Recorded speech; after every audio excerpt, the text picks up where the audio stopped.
ಪ್ರಧಾನಿ ನರೇಂದ್ರ ಮೋದಿ ಹತ್ಯೆಗೆ ನಡೆದಿತ್ತ ಸಂಚು ಎಂಬ ಪ್ರಶ್ನೆ ಮೂಡ್ತಾ ಇದೆ. ವಿಶ್ವದ ಪ್ರಭಾವಿ ನಾಯಕನನ್ನ ಟಾರ್ಗೆಟ್ ಮಾಡಿದ್ಯಾರು ಹಾಗಾದ್ರೆ? ಪ್ರಧಾನಿ ನರೇಂದ್ರ ಮೋದಿ ಹತ್ಯೆಗೆ ಸಂಚು ನಡೆದಿತ್ತ ಎಂಬ ಪ್ರಶ್ನೆ ಮೂಡ್ತಾ ಇದೆ. ವಿಶ್ವದ ಪ್ರಭಾವಿ ನಾಯಕನನ್ನ ಟಾರ್ಗೆಟ್ ಮಾಡಿದ್ಯಾರು? ಫ್ರೆಂಡ್ ಅಂತಲೇ ಮೋದಿ ಮುಗಿಸಲು ಸ್ಕೆಚ್ ಅನ್ನ ಹಾಕಿದ್ರು. ಭಾರತದಲ್ಲೆಲ್ಲ ವಿದೇಶದಲ್ಲಿ ನಮೋ ಟಾರ್ಗೆಟ್. ಷಡ್ಯಂತ್ರದ ಬಗ್ಗೆ ವಿದೇಶಿ ಮಾಧ್ಯಮಗಳಿಂದ ವರದಿಯನ್ನ ಮಾಡಲಾಗಿದೆ. ಪ್ರಧಾನಿ ನರೇಂದ್ರ ಮೋದಿ ಹತ್ಯೆಗೆ ಸಂಚು ನಡೆದಿತ್ತಾ ಎಂಬ ಪ್ರಶ್ನೆ ಮೂಡ್ತಾ ಇದೆ. ವಿಶ್ವದ ಪ್ರಭಾವಿ ನಾಯಕನನ್ನ ಟಾರ್ಗೆಟ್ ಮಾಡಿದ್ಯಾರು ಹಾಗಾದ್ರೆ?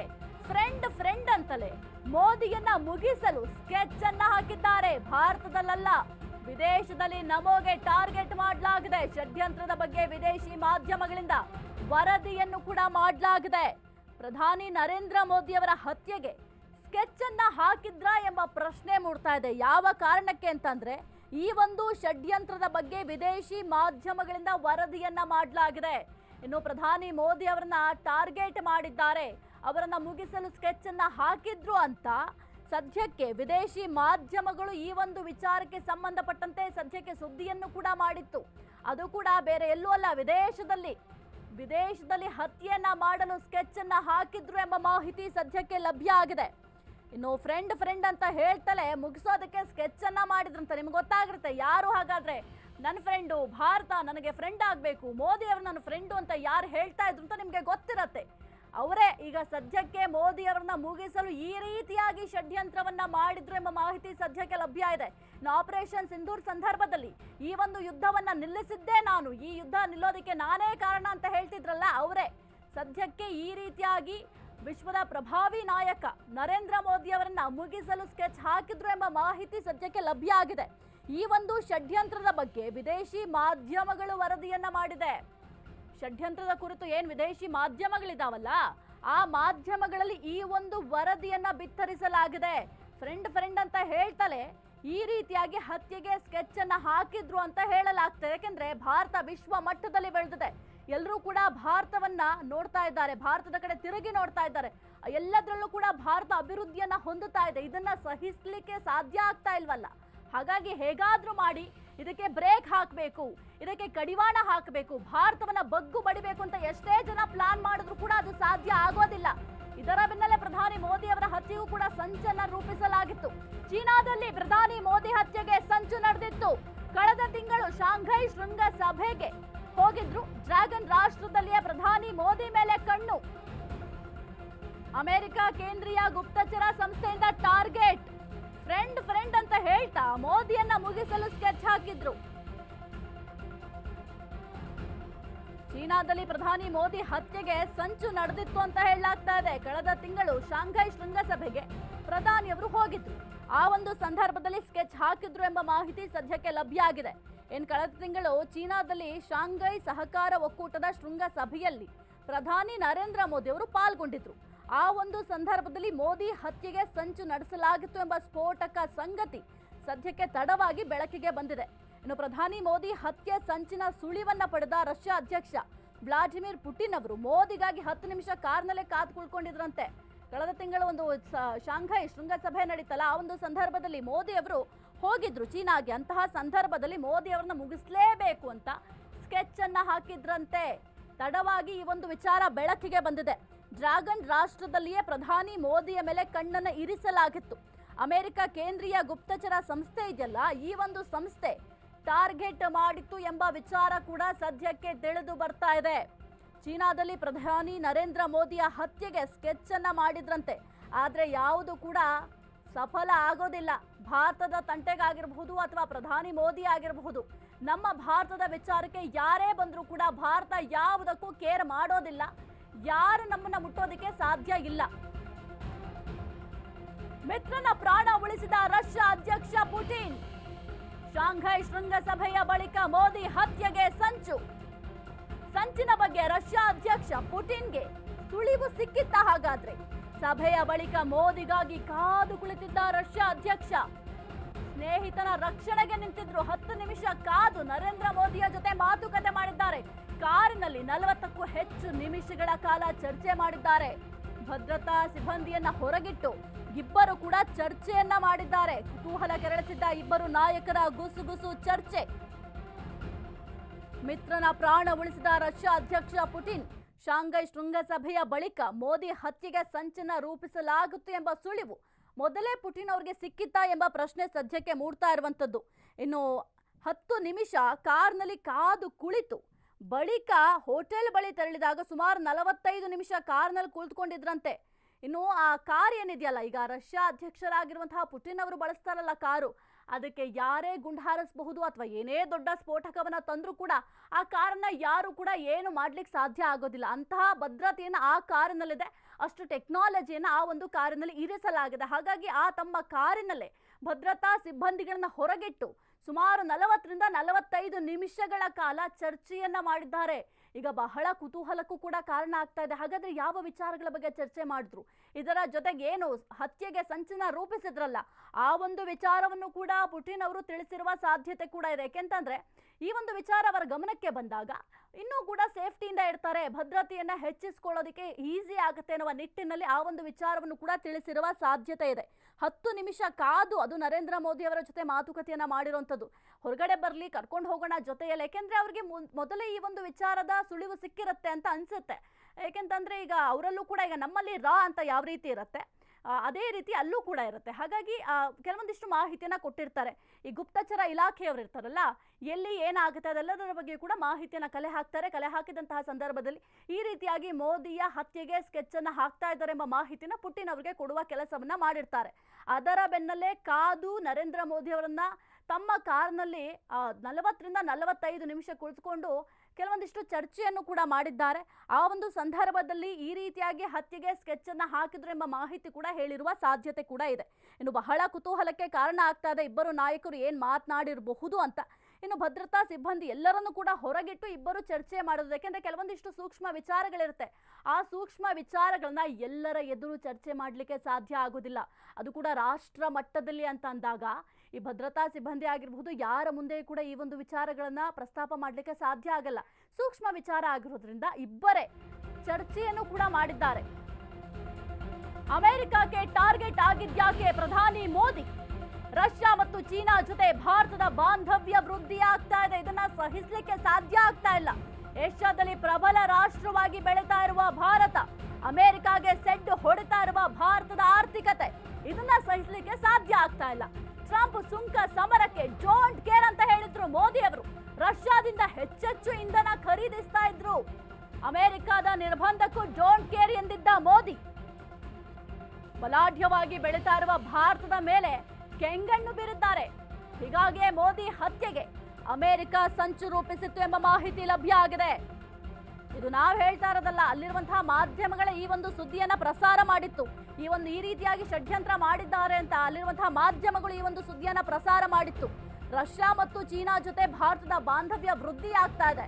ಇದನ್ನ ಸಹಿಸಲಿಕ್ಕೆ ಅಮೆರಿಕಾಗೆ ಸಾಧ್ಯ ಆಗ್ತಾ ಇಲ್ಲ. ಯಾವ ಕಾರಣಕ್ಕೆ ಅಂತಂದ್ರೆ ಅಮೆರಿಕ ಮತ್ತು ರಷ್ಯಾದ ನಡುವಿನ ಬಾಂಧವ್ಯ ಅಷ್ಟು ಉತ್ತಮವಾಗಿಲ್ಲ. ಉಕ್ರೇನ್ ಮತ್ತು ರಷ್ಯಾ ನಡುವೆ ಯುದ್ಧ ನಡೀತಾ ಇತ್ತಲ್ಲ, ಅಂತಹ ಸಂದರ್ಭದಲ್ಲಿ ರಷ್ಯಾದಿಂದ ಯಾವುದೇ ರೀತಿಯ ಇಂಧನವನ್ನ ಖರೀದಿ ಮಾಡಬಾರ್ದು ಅಂತ ಉಳಿದಂತಹ ರಾಷ್ಟ್ರಗಳಿಗೆ ಕಟ್ಟುನಿಟ್ಟಿನ ಸೂಚನೆಯನ್ನ ಕೊಟ್ಟಿದ್ರು. ಆದ್ರೆ ಭಾರತ ನಿಮ್ಮ ಸೂಚನೆಯನ್ನ ನಾವ್ ಯಾಕೆ ಫಾಲೋ ಮಾಡಬೇಕು? ಯಾಕೆಂತಂದ್ರೆ ಭಾರತದ ಪ್ರತಿಯೊಂದು ಹೆಜ್ಜೆಯಲ್ಲೂ ಪ್ರತಿಯೊಂದು ಕಷ್ಟದ ಸಮಯದಲ್ಲೂ ಕೂಡ ರಷ್ಯಾ ಭಾರತದ ಪರವಾಗಿ ನಿಂತಿದೆ. ಹಾಗಾಗಿ ಏನು ಆರ್ಡರ್ ಮಾಡಿದ್ರು ಅದಕ್ಕೆ ಡೋಂಟ್ ಕೇರ್ ಅಂದು ಇಂಧನವನ್ನ ಖರೀದಿ ಮಾಡುವ ಕೆಲಸವನ್ನ ಭಾರತ ಮಾಡಿತ್ತು. ಹೀಗಾಗಿ ಈಗ ಚೀನಾ ಜೊತೆಯೂ ಕೂಡ ಅಮೆರಿಕಕ್ಕೆ ಕಿರಿಕಿರೋದ್ರಿಂದ ಚೀನಾದ ಜೊತೆ ಎಲ್ಲಿ ಉತ್ತಮವಾದ ಬಾಂಧವ್ಯನ ಹೊಂದಿದ್ರೆ ನನಗೆ ಸಂಚಕಾರ ಬರುತ್ತೆ ಅಂತ ಅಮೆರಿಕ ಯೋಚನೆ ಮಾಡಿದೆ. ಈಗ ರಷ್ಯಾ ಆಗಿರಬಹುದು, ಚೀನಾ ಆಗಿರಬಹುದು, ಭಾರತ ಮೂರೂ ದೇಶಗಳು ಒಂದುಗೂಡಿದ್ರೆ ಅಮೆರಿಕ ಮೂಲೆ ಗುಂಪಾಗುತ್ತೆ. ಅಮೆರಿಕನ ಕ್ಯಾರೆ ಅನ್ನೋರೇ ಇಲ್ದಂಗೆ ಆಗ್ತಾರೆ. ಹಾಗಾಗಿ ಈ ರೀತಿಯ ಹತ್ಯೆಗೆ ಸ್ಕೆಚ್ ಹಾಕಿದ್ರ ಅಂತ ಸದ್ಯಕ್ಕೆ ಅನಿಸ್ತಾ ಇರೋವಂಥದ್ದು. ಇದರ ಜೊತೆಗೆ ಇನ್ನು ನೀವು ಗಮನಿಸಬಹುದು, ತಾಷ್ಕೆಂಟ್ ಒಂದು ಶಾಂತಿ ಒಪ್ಪಂದಕ್ಕೂ ಕೂಡ ಪ್ಲಾನ್ ಅನ್ನ ಮಾಡಿದ್ರು. ಯಾವ ಸಂದರ್ಭದಲ್ಲಿ ಲಾಲ್ ಬಹದ್ದೂರ್ ಶಾಸ್ತ್ರಿ ಅವರಿದ್ರಲ್ಲ, ಆ ಒಂದು ಸಂದರ್ಭದಲ್ಲಿ ಇಂಡಿಯಾ ಪಾಕಿಸ್ತಾನದ ಯುದ್ಧದ ಸಂದರ್ಭದಲ್ಲಿ, ಯಾಕೆಂದ್ರೆ ಯುದ್ಧ ಬಹಳ ತೀವ್ರವಾಗಿ ನಡೀತಾ ಇತ್ತು. ಆ ಯುದ್ಧದ ಸಂದರ್ಭದಲ್ಲಿ ಸಾಕಷ್ಟು ಸಾವು ನೋವುಗಳು, ಅಷ್ಟೇ ಅಲ್ಲ ಆರ್ಥಿಕವಾಗಿಯೂ ಕೂಡ ಬಹಳ ತೊಂದರೆಗಳಾಗ್ತಾ ಇತ್ತು. ಹಾಗಾಗಿ ಒಂದು ಶಾಂತಿ ಒಪ್ಪಂದವನ್ನ ಮಾಡ್ಕೊಳ್ಳೋಣ ಅಂತ ತಾಷ್ಕೆಂಟ್ ಒಪ್ಪಂದಕ್ಕೆ ಲಾಲ್ ಬಹದ್ದೂರ್ ಶಾಸ್ತ್ರಿ ಅವರು ಮುಂದಾಗಿದ್ರು. ಆ ಒಂದು ಸಂದರ್ಭದಲ್ಲೂ ಅಷ್ಟೇ ಅವರನ್ನ ನಿಗೂಢವಾಗಿ ಸಾಯಿಸಲಾಯಿತು, ಎಲ್ಲಿ ನಮಗೆ ತೊಂದರೆ ಆಗುತ್ತೋ ಎಂಬ ನಿಟ್ಟಿನಲ್ಲಿ ನಿಗೂಢವಾಗಿ ಅವರನ್ನ ಸಾಯಿಸಲಾಗಿತ್ತು. ಈಗಲೂ ಕೂಡ ಅದೇ ರೀತಿ ಪ್ಲಾನ್ ಅನ್ನ ಮಾಡ್ಕೊಂಡಿದ್ದಾರೆ. ಆದರೆ ಅದ್ಯಾವುದು ಕೂಡ ಸಕ್ಸಸ್ ಆಗಲ್ಲ. ಭಾರತ ಈಗ ಎಲ್ಲದರಲ್ಲೂ ಕೂಡ ಮುಂಚೂಣಿಯಲ್ಲಿದೆ, ಮುಂದುವರೆದ ದೇಶ ಆಗಿದೆ. ಹಾಗಾಗಿ ಯಾರು ಏನೇ ಮಾಡಿದ್ರು ಕೂಡ ಭಾರತವನ್ನ ಟಚ್ ಮಾಡ್ಲಿಕ್ಕೂ ಕೂಡ ಸಾಧ್ಯ ಇಲ್ಲ. ಇನ್ನು ಮುಖ್ಯವಾಗಿ ನೀವು ಗಮನಿಸಬಹುದು, ಬಾಂಗ್ಲಾದೇಶದ ಢಾಕಾದಲ್ಲಿ USA ಅಧಿಕಾರಿಯೊಬ್ಬರು ಸಾವನ್ನಪ್ಪಿದ್ರು. ಇದರ ಬೆನ್ನಲ್ಲೇ ಈಗ ಮೋದಿ ಹತ್ಯೆಗೆ ಸ್ಕೆಚ್ ಅನ್ನ ಹಾಕಿರುವಂಥದ್ದು. ಹಾಗಾಗಿ ಏನೇ ಅಮೆರಿಕಾದವರು ಪ್ಲಾನ್ ಮಾಡಿದ್ರು ಕೂಡ ಅದು ಯಾವುದೇ ರೀತಿಯ ಸಕ್ಸಸ್ ಆಗಲ್ಲ. ಆಪರೇಷನ್ ಸಿಂಧೂರ್ ಸಂದರ್ಭದಲ್ಲೂ ಕೂಡ ಬಾಯಿ ಬಡ್ಕೋತಾ ಇದ್ರು. ಈ ಒಂದು ಆಪರೇಷನ್ ಸಿಂಧೂರ್ ಏನಿದೆ ಇದನ್ನ ನಿಲ್ಲಿಸಿದ್ ನಾನೇ, ಭಾರತ ಮತ್ತು ಪಾಕಿಸ್ತಾನದ ನಡುವಿನ ಯುದ್ಧ ನಡೀತಾ ಇದೆಯಲ್ಲ ಇದಕ್ಕೆ ವಿರಾಮವನ್ನ ಯುದ್ಧ ವಿರಾಮವನ್ನ ಘೋಷಣೆ ಮಾಡಿದ್ ನಾನೇ ಅಂತ ಪದೇ ಪದೇ ಸುಳ್ಳನ್ನ ಅಮೆರಿಕ ಅಧ್ಯಕ್ಷ ಡೊನಾಲ್ಡ್ ಟ್ರಂಪ್ ಅವರು ಹೇಳ್ತಾ ಬರ್ತಾ ಇದ್ರು. ಆದ್ರೆ ಯಾರ ಮಾತಿಗೂ ಕೂಡ ಭಾರತ ಬಗ್ಗೋದಿಲ್ಲ, ಅದು ಅವ್ರಿಗೂ ಕೂಡ ಚೆನ್ನಾಗಿ ಗೊತ್ತಿದೆ. ಆದ್ರೂ ಸುಳ್ಳು ಹೇಳೋದಕ್ಕೆ ಏನಂತೆ, ಏನೇ ಸುಳ್ಳು ಹೇಳಿದ್ರು ಕೂಡ ಭಾರತ ಯಾವುದಕ್ಕೂ ಕೂಡ ಸೊಪ್ಪು ಹಾಕಲ್ಲ. ಈಗ ಅಮೆರಿಕಾಗೆ ಏನು ಪ್ರಾಬ್ಲಮ್ ಆಗಿದೆ ಅಂತ ಅಂದ್ರೆ, ರಷ್ಯಾ ಮತ್ತು ಚೀನಾ ಜೊತೆ ಭಾರತದ ಬಾಂಧವ್ಯ ವೃದ್ಧಿ ಆಗ್ಬಿಟ್ರೆ ನನಗೆ ಸಂಚಕಾರ ಬರುತ್ತಲ್ಲ. ಜೊತೆಗೆ ಏಷ್ಯಾದಲ್ಲಿ ಪ್ರಬಲ ರಾಷ್ಟ್ರವಾಗಿ ಭಾರತ ಈಗ ಬೆಳೀತಾ ಇದೆ. ಅಮೆರಿಕವನ್ನ ಮೆಟ್ಟಿ ನಿಲ್ಲುವಂತಹ ಸ್ಥಾನಕ್ಕೆ ಭಾರತ ಹೋಗ್ತಾ ಇದೆ. ಇನ್ನು ಅಮೆರಿಕಾಗೆ ಸೆಡ್ಡು ಹೊಡಿತಾ ಇದೆ ಆರ್ಥಿಕವಾಗಿ. ಇನ್ನು ಇದರ ಜೊತೆಗೆ ಇವರೆಲ್ಲ ಒಂದಾದ್ರೆ ನನಗೆಲ್ಲಿ ತೊಂದರೆ ಆಗುತ್ತೋ ಅನ್ನುವ ನಿಟ್ಟಿನಲ್ಲಿ ಈಗ ಈ ರೀತಿಯಾಗಿ ಸ್ಕೆಚ್ ಅನ್ನ ಹಾಕಿದ್ದಾರೆ. ರಷ್ಯಾದಿಂದ ಹೆಚ್ಚೆಚ್ಚು ಇಂಧನವನ್ನ ಭಾರತ ಖರೀದಿ ಮಾಡ್ತು. ಯಾಕೆ ಅಂತ ಅಂದ್ರೆ, ರಷ್ಯಾ ಮತ್ತು ಉಕ್ರೇನ್ ಯುದ್ಧ ನಡೀತಾ ಇತ್ತಲ್ಲ, ಆ ಒಂದು ಸಂದರ್ಭದಲ್ಲಿ ಇಂಧನವನ್ನ ಯಾರೂ ಕೂಡ ಈ ಒಂದು ರಷ್ಯಾದಿಂದ ಖರೀದಿ ಮಾಡಬಾರ್ದು ಅಂತ ಕಟ್ಟುನಿಟ್ಟಿನ ಆದೇಶವನ್ನ ಮಾಡಿದ್ರು. ಬೇರೆ ಬೇರೆ ದೇಶಗಳಿಗೂ ಕೂಡ ಆರ್ಡರ್ ಅನ್ನ ಮಾಡಿದ್ರು, ನೀವ್ಯಾರು ಕೂಡ ರಷ್ಯಾದಿಂದ ಇಂಧನವನ್ನ ಖರೀದಿ ಮಾಡಬಾರ್ದು ಅಂತ. ಆದ್ರೆ ಭಾರತ ಅದಕ್ಕೇನೋ ತಲೆ ಕೆಡಿಸ್ಕೊಂಡ್ಲಿಲ್ಲ, ಡೋಂಟ್ ಕೇರ್ ಆಟಿಟ್ಯೂಡ್ ತೋರಿಸಿದ್ರು. ನೀವು ಬೇಡ ಅಂದಿದ ತಕ್ಷಣ ನಮಗೆ ಅವಶ್ಯಕತೆ ಇದೆ, ಯಾಕೆಂದ್ರೆ ಕಡಿಮೆ ಬೆಲೆಗೆ ರಷ್ಯಾದಿಂದ ನಮಗೆ ಇಂಧನ ಸಿಗುತ್ತೆ, ನಮಗೆ ಉಪಯೋಗ ಆಗುತ್ತೆ, ಹಾಗಾಗಿ ನಾವು ತರಿಸ್ಕೋತೀವಿ ಅಂತ ಅಲ್ಲಿಂದ ಹೆಚ್ಚೆಚ್ಚು ಪ್ರಮಾಣದಲ್ಲಿ ರಷ್ಯಾದಿಂದ ಇಂಧನವನ್ನ ಖರೀದಿ ಮಾಡಿದ್ರು. ಅದು ಕೂಡ ಈಗ ನನ್ನ ಮಾತಿಗೆ ಬೆಲೆ ಕೊಡ್ಲಿಲ್ವಲ್ಲ ಅನ್ನೋದು ಕೂಡ ಡೊನಾಲ್ಡ್ ಟ್ರಂಪಿಗಿದೆ. ಸದ್ಯಕ್ಕೆ ಏನೇ ಮಾಡಿದ್ರು ಕೂಡ ಭಾರತವನ್ನ ಟಚ್ ಮಾಡಲಿಕ್ಕೆ ಯಾರಿಗೂ ಕೂಡ ಸಾಧ್ಯ ಇಲ್ಲ. ಇನ್ನು ಸದ್ಯಕ್ಕೆ ಈ ಒಂದು ಏನು ಶೃಂಗಸಭೆಯ ಸಂದರ್ಭದಲ್ಲಿ ಅಂದ್ರೆ ಯಾವಾಗ ಚೀನಾಗೆ ಹೋಗಿದ್ರು ಆ ಒಂದು ಸಂದರ್ಭದಲ್ಲಿ ಈ ರೀತಿ ಹತ್ಯೆಗೆ ಸ್ಕೆಚ್ ಅನ್ನ ಹಾಕಿದ್ರು ಎಂಬ ಮಾಹಿತಿ ಸದ್ಯಕ್ಕೆ ಲಭ್ಯ ಆಗಿದೆ. ಇನ್ನು ಶತ್ರುವಿನ ಶತ್ರು ಮಿತ್ರ ಅನ್ನೋದು ಅಮೆರಿಕಾಗಷ್ಟೇ ಅನ್ವಯ ಆಗೋದಿಲ್ಲ, ಎಲ್ಲಾ ದೇಶಕ್ಕೂ ಕೂಡ ಅನ್ವಯ ಆಗುತ್ತೆ. ಯಾಕೆಂದ್ರೆ ಎಲ್ಲಾ ದೇಶದವ್ರಿಗೂ ಕೂಡ ತಮ್ಮ ಭದ್ರತೆ, ತಮ್ಮ ಪ್ರಜೆಗಳ ಭದ್ರತೆ ಅನ್ನೋದು ಬಹಳ ಮುಖ್ಯ ಆಗುತ್ತೆ. ನಿಮಗೀಗ ರಷ್ಯಾ ಇಷ್ಟ ಆಗಿಲ್ಲ, ಚೀನಾ ಇಷ್ಟ ಆಗಿಲ್ಲ, ನಿಮ್ಮ ಬಾಂಧವ್ಯ ಅವರ ಜೊತೆ ಚೆನ್ನಾಗಿರ್ಲಿಲ್ಲ ಅಂದ ಮಾತ್ರಕ್ಕೆ ಭಾರತ ಯಾರ ಜೊತೆಯೂ ಕೂಡ ಚೆನ್ನಾಗಿರಬಾರ್ದು ಅಂತ ಹೇಳಲಿಕ್ಕೆ ಯಾವ ಅಧಿಕಾರವೂ ಕೂಡ ಅಮೆರಿಕ ಅಧ್ಯಕ್ಷರಾಗಿರಬಹುದು ಯಾರಿಗೂ ಕೂಡ ಇಲ್ಲ. ಭಾರತದ ಜೊತೆ ಈ ಮೊದಲಿನಿಂದಲೂ ಕೂಡ ರಷ್ಯಾ ದೇಶದ ಜೊತೆ ಭಾರತದ ಒಡನಾಟವೂ ಕೂಡ ತುಂಬಾ ಚೆನ್ನಾಗಿದೆ. ಭಾರತ ಮತ್ತೆ ರಷ್ಯಾ ಪ್ರತಿ ಸಂದರ್ಭದಲ್ಲೂ ಕೂಡ ಜೊತೆಯಾಗಿ ನಿಂತಿದ್ದಾರೆ. ಇನ್ನು ಆಪರೇಷನ್ ಸಿಂಧೂರ್ ಸಂದರ್ಭದಲ್ಲೂ ಅಷ್ಟೇ ಕೆಲವೊಂದಿಷ್ಟು ರಾಷ್ಟ್ರಗಳು ಏನು ಭಾರತವನ್ನ ಬೆಂಬಲಿಸಿದ್ರು, ಅದೇ ಸಾಲಿನಲ್ಲಿ ರಷ್ಯಾ ಕೂಡ ಬರುತ್ತೆ. ಇನ್ನು ಚೀನಾ ವಿಚಾರಕ್ಕೆ ಬರೋದಾದ್ರೂ ಅಷ್ಟೇ, ಈಗ ಸದ್ಯಕ್ಕೆ ಚೀನಾಗೂ ಅಮೆರಿಕಾಗೂ ಆಗ್ಬರೋದಿಲ್ಲ ಅಂತ ಅಂದಾಗ ಭಾರತ ಎಲ್ಲಿ ಉತ್ತಮವಾದ ಬಾಂಧವ್ಯವನ್ನು ಹೊಂದಿಬಿಡುತ್ತೆ ಎಂಬ ನಿಟ್ಟಿನಲ್ಲಿ ಈ ರೀತಿಯಾಗಿ ಹತ್ಯೆಗೆ ಸ್ಕೆಚ್ ಅನ್ನ ರೂಪಿಸಲಾಗಿತ್ತು ಎಂಬ ಮಾಹಿತಿ ಲಭ್ಯ ಆಗಿದೆ. ರಷ್ಯಾ ಮತ್ತು ಚೀನಾ ಬಾಂಧವ್ಯ ಎಲ್ಲಿ ಭಾರತದ ಜೊತೆ ಚೆನ್ನಾಗಾಗ್ಬಿಡುತ್ತೆ. ನೀವು ಏಷ್ಯಾದಲ್ಲಿ ಪ್ರಬಲ ರಾಷ್ಟ್ರವಾಗಿ ಹೊರಹೊಮ್ಮತಾ ಇದೆ. ಅಮೆರಿಕಕ್ಕೆ ಸೆಡ್ಡು ಹೊಡಿತಾ ಇರುವ ಭಾರತದ ಆರ್ಥಿಕತೆ ಇದ್ಯಾವುದನ್ನು ಕೂಡ ಸಹಿಸಿಕೊಳ್ಳಿಕ್ಕೆ ಸಾಧ್ಯ ಆಗ್ತಾ ಇಲ್ಲ ಅಮೆರಿಕಕ್ಕೆ. ಟ್ರಂಪ್ ಸುಂಕ ಸಮರಕ್ಕೆ ಮೋದಿ ಅವರು ಡೋಂಟ್ ಕೇರ್ ಅಂದಿದ್ರು. ರಷ್ಯಾದಿಂದ ಹೆಚ್ಚೆಚ್ಚು ಇಂಧನವನ್ನ ಖರೀದಿ ಮಾಡ್ತಾ ಇದ್ದಿದ್ದು ಭಾರತ ದೇಶ. ಅಮೆರಿಕದ ನಿರ್ಬಂಧಕ್ಕೂ ಡೋಂಟ್ ಕೇರ್ ಎಂದಿದ್ದ ಮೋದಿ ಬಲಾಢ್ಯವಾಗಿ ಬೆಳೀತಾ ಇರುವ ಭಾರತದ ಮೇಲೆ ಅಮೆರಿಕ ಕೆಂಗಣ್ಣನ್ನ ಬೀರಿದೆ. ಚೀನಾದಲ್ಲೇ ಮೋದಿ ಹತ್ಯೆಯಾದ್ರೆ ಚೀನಾ ಭಾರತ ವೈರತ್ವ ಮೂಡುತ್ತೆ. ಚೀನಾದಲ್ಲೇ ಮೋದಿಯನ್ನ ಮುಗಿಸಲು CIA ಪ್ಲಾನ್ ಮಾಡಿತ್ತು. ಅಮೆರಿಕಾಗೆ ಸಂಬಂಧಪಟ್ಟಂತ ಸಂಸ್ಥೆ ಇದು. ರಷ್ಯಾ ಮತ್ತು ಚೀನಾ ಜೊತೆ ಎಲ್ಲಿ ಭಾರತದ ಒಂದು ಬಾಂಧವ್ಯ ಚೆನ್ನಾಗಾಗ್ಬಿಟ್ರೆ ನನಗೆ ತೊಂದರೆ ಆಗುತ್ತೆ ಅನ್ನುವ ನಿಟ್ಟಿನಲ್ಲಿ ಈಗ ಸದ್ಯಕ್ಕೆ ಯೋಚನೆ ಮಾಡಿದೆ. ಇನ್ನು ಕಳೆದ ತಿಂಗಳು ಚೀನಾದ ಶಾಂಘೈನಲ್ಲಿ ಒಂದು ಶೃಂಗಸಭೆ ನಡೆದಿತ್ತು, ಎಲ್ರಿಗೂ ಕೂಡ ಗೊತ್ತಿದೆ. ಶಾಂಘೈ ಶೃಂಗಸಭೆಯಲ್ಲಿ ಪ್ರಧಾನಿ ಮೋದಿ ಅವರು ಕೂಡ ಪಾಲ್ಗೊಂಡಿದ್ರು. ಯಾಕೆಂದ್ರೆ ಚೀನಾ ಮತ್ತು ಭಾರತದ ಬಾಂಧವ್ಯ ಚೆನ್ನಾಗಿರ್ಬೇಕು ಅಂತ ಆ ಒಂದು ಶೃಂಗಸಭೆಯಲ್ಲಿ ಭಾಗಿಯಾಗಿದ್ರು. ಮೋದಿ ಹತ್ಯೆಯ ಸಂಚಿನ ಸುಳಿವನ್ನ ಪಡೆದ ರಷ್ಯಾ ಅಧ್ಯಕ್ಷ ಪುಟಿನ್, ಆಪ್ತ ಮಿತ್ರ ಪುಟಿನ್ ಪ್ಲಾನ್ ಇಂದ ಪ್ರಧಾನಿ ಮೋದಿ ಅವರು ಬಚಾವಾಗಿದ್ದಾರೆ. ಮೋದಿಗಾಗಿ 10 ನಿಮಿಷ ಕಾರ್ನಲ್ಲಿ ಕಾದು ಕೂತಿದ್ರಂತೆ ಪುಟಿನ್ ಅವರು. ತನ್ನ ಆಪ್ತ ಮಿತ್ರನನ್ನ ರಕ್ಷಣೆ ಮಾಡ್ಕೊಂಡಿದ್ದಾರೆ. ಹೋಟೆಲ್ ಬಳಿ ತಮ್ಮದೇ ಕಾರ್ನಲ್ಲಿ ಕೂರಿಸ್ಕೊಂಡಿದ್ರು. ತಮ್ಮ ಕಾರ್ನಲ್ಲಿ 40 ನಿಮಿಷ ಮಾತುಕತೆಯನ್ನ ನಡೆಸಿದ್ರು. ಇನ್ನು ಮುಖ್ಯವಾಗಿ ನೀವು ಗಮನಿಸಬಹುದು, ಪುಟಿನ್ ಅವರ ಕಾರ್ ಏನಿದೆ ಆ ಒಂದು ಕಾರಿಗೆ ನೀವು ಯಾವುದೇ ರೀತಿಯ ಅಥವಾ ಒಂದು ಸ್ಫೋಟಕ ಆಗಿರಬಹುದು ಅಥವಾ ಗಂಧ ಶೂಟ್ ಮಾಡೋದಾಗಿರ್ಬೋದು, ಅದು ಯಾವುದನ್ನೇ ಮಾಡಿದ್ರು ಕೂಡ ಏನು ಮಾಡ್ಲಿಕ್ಕೆ ಸಾಧ್ಯ ಆಗೋದಿಲ್ಲ. ಎಸ್ ಕುರಿತು ಮಾತನಾಡಲಿಕ್ಕೆ ಮಾಜಿ ಶಾಸಕರಾದಂತಹ ಸಿ.ಟಿ. ರವಿ ಅವರು ದೂರವಾಣಿ ಸಂಪರ್ಕದಲ್ಲಿದ್ದಾರೆ. ಸರ್ ನಮಸ್ಕಾರ. ನಮಸ್ಕಾರ ಸರ್, ಈಗ ಅಮೆರಿಕಾದವರು ಈಗ ನಮ್ಮ ಪ್ರಧಾನಿ ಮೋದಿ ಅವರನ್ನ ಮುಟ್ಲಿಕ್ಕೆ ಪ್ರಯತ್ನ ಪಟ್ರು ಅಂತ ಹೇಳಲಾಗ್ತಾ ಇದೆ. ಆದ್ರೆ ಯಾವುದೇ ಕಾರಣಕ್ಕೂ ಭಾರತವನ್ನ ಯಾರು ಕೂಡ ಏನು ಮಾಡ್ಲಿಕ್ಕೆ ಸಾಧ್ಯ ಆಗೋದಿಲ್ಲ. ಏನ್ ಹೇಳ್ತೀರಾ ಸರ್? ನೋಡಿ, ಭಾರತ ಮೋದಿಯವರು ಪ್ರಧಾನಮಂತ್ರಿ ಆಗೋಕ್ ಮುಂಚೆ 11ನೇ ಆರ್ಥಿಕ ಶಕ್ತಿಯಾಗಿತ್ತು ಜಾಗತಿಕವಾಗಿ. ಇವರು ಪ್ರಧಾನಮಂತ್ರಿ ಆದ್ಮೇಲೆ 4ನೇ ಆರ್ಥಿಕ ಜಾಗತಿಕ ಶಕ್ತಿಯಾಗಿ ಬದಲಾಗಿರೋದು ಮಾತ್ರ ಅಲ್ಲ, ಸೈನಿಕ ಶಕ್ತಿಯಾಗಿ. ಈಗ ಪಾಕಿಸ್ತಾನ ಮೇಲೆ ನಾವೇನು ಸರ್ಜಿಕಲ್ ಸ್ಟ್ರೈಕ್ ಮಾಡಿದ್ವಿ, ಸರ್ಜಿಕಲ್ ಸ್ಟ್ರೈಕ್ ಮಾಡಿದ್ವಿ, ಆ ಸರ್ಜಿಕಲ್ ಸ್ಟ್ರೈಕ್ ನ ಮೂಲಕ ನಮ್ಮ ಭಾರತದ ಸೈನ್ಯದ ಸಾಮರ್ಥ್ಯ ಏನು ಅನ್ನೋದನ್ನ ಸಾಬೀತುಪಡಿಸಿದ್ವಿ. ಈಗ ಆತ್ಮನಿರ್ಭರ ಭಾರತದ ಯೋಜನೆ ಮೂಲಕ ಒಂದೊಂದೇ ಕ್ಷೇತ್ರದಲ್ಲಿ ಸ್ವಾವಲಂಬಿ ಆಗೋ ಕಡೆಗೆ ಹೆಜ್ಜೆ ಹಾಕ್ತಾ ಇದೀವಿ. ಸ್ವಾಭಾವಿಕವಾಗಿ ನಂಬರ್ 1, ನಂಬರ್ 2 ಸ್ಥಾನದಲ್ಲಿರ್ತಕ್ಕಂಥ ಅಮೆರಿಕ, ಚೀನಾಕ್ಕೆ ಇದು ಖುಷಿ ಕೊಡೋ ಸಂಗತಿ ಅಲ್ಲ. ಭಾರತ ಹಿಂಗ್ ಮೇಲ್ ಬರ್ತಾ ಇದೆ. ಇದಕ್ಕೆ ಒಬ್ಬರು ಪ್ರಮುಖ ಕಾರಣರು ಯಾರು ಅಂದ್ರೆ ದೇಶದ ನಾಯಕರಾಗಿರ್ತಕ್ಕಂಥ ಪ್ರಧಾನಮಂತ್ರಿ ನರೇಂದ್ರ ಮೋದಿ ಅವರು. ಅವರು ಈಗ ಪ್ರಬಲವಾಗಿರೋದ್ರಿಂದ, ಪ್ರಾಮಾಣಿಕ ನೇತೃತ್ವ ಕೊಟ್ಟು ದೇಶಕ್ಕಾಗಿ ಕೆಲಸ ಮಾಡ್ತಿರೋದ್ರಿಂದಾಗಿ ದೇಶ ಬಲಾಗ್ತಾ ಇದೆ. ಇವ್ರನ್ನೇ ಮುಗಿಸ್ಬಿಟ್ರೆ ಅನ್ನುವಂತ ಒಂದು ಸಂಚು ನಡೆದಿರುವ ಸಾಧ್ಯತೆಗಳಿದಾವೆ. ಹಾಗಾಗಿ ಆ ಸಂಚಿನ ಒಂದು ಭಾಗವಾಗಿಯೇ ಅವರ ಪ್ರಧಾನಮಂತ್ರಿ ಅವರ ಹತ್ಯೆಗೆ ಷಡ್ಯಂತ್ರ ನಡೆಸಿರಬಹುದು ಅನ್ನೋದು ನನ್ಗಿರ್ತಕ್ಕಂತ ಅನುಮಾನ. ಇಲ್ಲದೆ ಇದ್ರು ಇನ್ನೇನು ವ್ಯಕ್ತಿಗತ ದ್ವೇಷ ಆಗ್ಲಿ, ವ್ಯಕ್ತಿಗತ ಜಗಳ ಆಗ್ಲಿ ಮೋದಿಯವರಿಗೂ ಅಮೆರಿಕಕ್ಕೂ ಇರ್ಲಿಕ್ಕೆ ಸಾಧ್ಯ ಇಲ್ಲ. ಇರೋದು ನಮ್ ದೇಶ ಮುಂದೆ ಬರ್ತಾ ಇದೆ, ಆ ದೇಶನ ಹಿಮ್ಮೆಟ್ಟೋದು ಹೇಗೆ ಅಂತ ಯೋಚನೆ ಮಾಡಿ ಈ ರೀತಿ ಷಡ್ಯಂತ್ರ ನಡೆಸಿರುವ ಸಾಧ್ಯತೆಗಳಿದಾವೆ. ಚೀನಾಕ್ಕೂ ಅದೇ ಸಮಸ್ಯೆ. ಚೀನಾಕ್ಕೂ ಕೂಡ ಭಾರತ ದಿನೇ ಒಂದೊಂದೇ ಕ್ಷೇತ್ರಗಳಲ್ಲಿ ಸಾಮರ್ಥ್ಯವನ್ನು ಸಾಬೀತುಪಡಿಸ್ತಾ ಇರ್ತಕ್ಕಂಥದ್ದು ಅವರೆಲ್ಲರಿಗೂ ಒಂದು ಹೊಟ್ಟೆ ಉರಿ ನಿರ್ಮಾಣ ಮಾಡಿರುತ್ತೆ.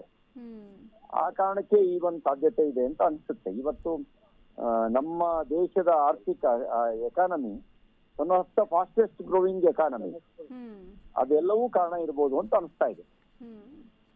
ಸರ್, ಈಗ ಇಂಡಿಯಾ ಮತ್ತು ಪಾಕಿಸ್ತಾನ ಯುದ್ಧ ಆದಂತಹ ಸಂದರ್ಭದಲ್ಲೂ ಕೂಡ ತಾಷ್ಕೆಂಟ್ ಒಪ್ಪಂದ ಮಾಡಿಕೊಳ್ಳಿಕ್ಕೆ ಲಾಲ್ ಬಹದ್ದೂರ್ ಶಾಸ್ತ್ರಿ ಅವರು ಮುಂದಾಗ್ತಾರೆ. ಆ ಒಂದು ಸಂದರ್ಭದಲ್ಲೂ ಕೂಡ ಇದೇ ರೀತಿಯಾಗಿ ನಿಗೂಢವಾಗಿ ಸಾಯಿಸೋದಕ್ಕೆ ಸ್ಕೆಚ್ ಹಾಕಿದ್ರು. ಲಾಲ್ ಬಹದ್ದೂರ್ ಶಾಸ್ತ್ರಿ ಅವರು ರಾಷ್ಟ್ರೀಯ ಹಿತಾಸಕ್ತಿಯ ಜೊತೆಗೆ ರಾಜಿ ಆಗದಲೇನೆ ಅವತ್ತು ಕಷ್ಟ ಇದ್ದಾಗ ಗೋಧಿ ಕೊಡೋದಿಲ್ಲ ಅಂತ ಹೇಳಿ ಅಮೆರಿಕ ಗೋಧಿ ಕೊಡೋದನ್ನ ನಿಲ್ಲಿಸಿದಾಗ ಅವ್ರು PL 480 ಅಂತ ಒಂದು ಯೋಜನೆ ಮೂಲಕ ಗೋಧಿ ಕೊಡ್ತಾ ಇದ್ರು ನಮ್ಗೆ. ಅಂತ ಸಂದರ್ಭದಲ್ಲಿ ದೇಶದ ಜನರಿಗೆ ಕರೆ ಕೊಡ್ತಾರೆ, ಉಪವಾಸ ಇದ್ದಾದ್ರೂ ನಮ್ ದೇಶದ ರಕ್ಷಣೆ ಮಾಡ್ತೀವಿ ಅಂತ ಹೇಳಿ ಒಪ್ಪತ್ತಿನ ಉಪವಾಸಕ್ಕೆ ಕರೆ ಕೊಡ್ತಾರೆ ದೇಶಕ್ಕೆ. ಆ ರೀತಿ ದೇಶಕ್ಕೆ ಒಂದು ನೇತೃತ್ವವನ್ನ ಲಾಲ್ ಬಹದ್ದೂರ್ ಶಾಸ್ತ್ರಿ ಅವ್ರು ಕೊಟ್ರು.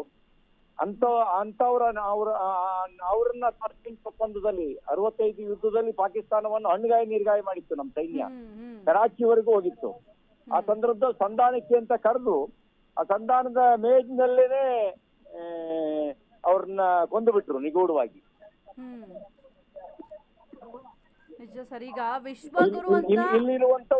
ಇಲ್ಲಿರುವಂತ ಕೆಲವರು ಕೂಡ ಕೈ ಜೋಡಿಸಿರುವಂತ ಸಾಧ್ಯತೆಗಳಿದಾವೆ. ಯಾಕೆಂದ್ರೆ ಅವತ್ತು ಲಾಲ್ ಬಹದ್ದೂರ್ ಶಾಸ್ತ್ರಿ ಅವ್ರ ಹತ್ಯೆ ಆದ ನಂತರ ಅದ್ರ ರಾಜಕೀಯ ಲಾಭ ಯಾರಿಗಾಯ್ತು ಅನ್ನೋದು ದೇಶಕ್ಕೂ ಗೊತ್ತು, ಜಗತ್ತಿಗೂ ಗೊತ್ತು. ಮೋದಿಯವರು ಇರೋವರೆಗೂ ರಾಜಕೀಯ ಲಾಭ ಪಡೆಯೋಕ್ಕೂ ಆಗಲ್ಲ ಅನ್ನುವಂತ ಕೆಲವು ದುರಾಸೆ ಇರ್ತಕ್ಕಂಥವ್ರು ಕೂಡ ದುಷ್ಟರ ಜೊತೆಗೆ ಕೈ ಜೋಡಿಸಿರುವಂತ ಸಾಧ್ಯತೆಗಳಿದಾವೆ. ಸರ್, ಈಗ ವಿಶ್ವಗುರು ಅನ್ನಿಸ್ಕೊಂಡಿದ್ದಾರೆ ಪ್ರಧಾನಿ ಮೋದಿ ಅವರು. ಈಗ ಪ್ರಧಾನಿ ಮೋದಿ ಅವ್ರಿಗೆ ಏನಾದ್ರೂ ಮಾಡ್ಬಿಟ್ರೆ ಭಾರತವನ್ನ ಕಟ್ ಹಾಕ್ಬಹುದು ಅಥವಾ ಬಗ್ಗು ಬಡಿಬಹುದು ಅಂತ ಅಮೆರಿಕ ಪ್ಲಾನ್ ಅಂತಿದ್ದು. ಈಗ ಬಿಜೆಪಿ ಸರ್ಕಾರ ಇದೆ, ಮೋದಿ ಅಂತವ್ರ ನೇತೃತ್ವ ಇದೆ, ಪ್ರಾಮಾಣಿಕವಾಗಿರುವ ನೇತೃತ್ವ ಇದೆ. ದೇಶದ ಹಿತಾಸಕ್ತಿಗೆ ರಾಜಿ ಆಗದಲೇನೆ ಅವರು ಶಕ್ತಿ ಮೀರಿ ದೇಶವನ್ನು ಮುನ್ನಡೆಸುವಂತ ಪ್ರಾಮಾಣಿಕ ಪ್ರಯತ್ನ ಮಾಡ್ತಿದ್ದಾರೆ. ಈಗ ಅವ್ರನ್ನ ಮಣಿಸಿದ್ರೆ ಭ್ರಷ್ಟರು, ಕಳ್ಳರು, ಬೇರೆಯವ್ರ ಜೊತೆಗೆ ರಾಜಿ ಆಗೋರು ದೇಶವನ್ನು ಮಾರುವಂತವ್ರು ಬಂದ್ಬಿಡ್ತಾರೆ. ಅದಕ್ಕೆ ಅಂತದ್ದು ಒಂದು ಸಾಧ್ಯತೆ ಇರ್ಬೋದು. ಸರ್ ಈಗ ಆಯ್ತಮ್ಮ, ಒಳ್ಳೇದಾಗ್ಲಿ. Okay sir thank you sir. Ashwavega news ಜೊತೆ ಮಾತನಾಡಿದ್ಕೆ.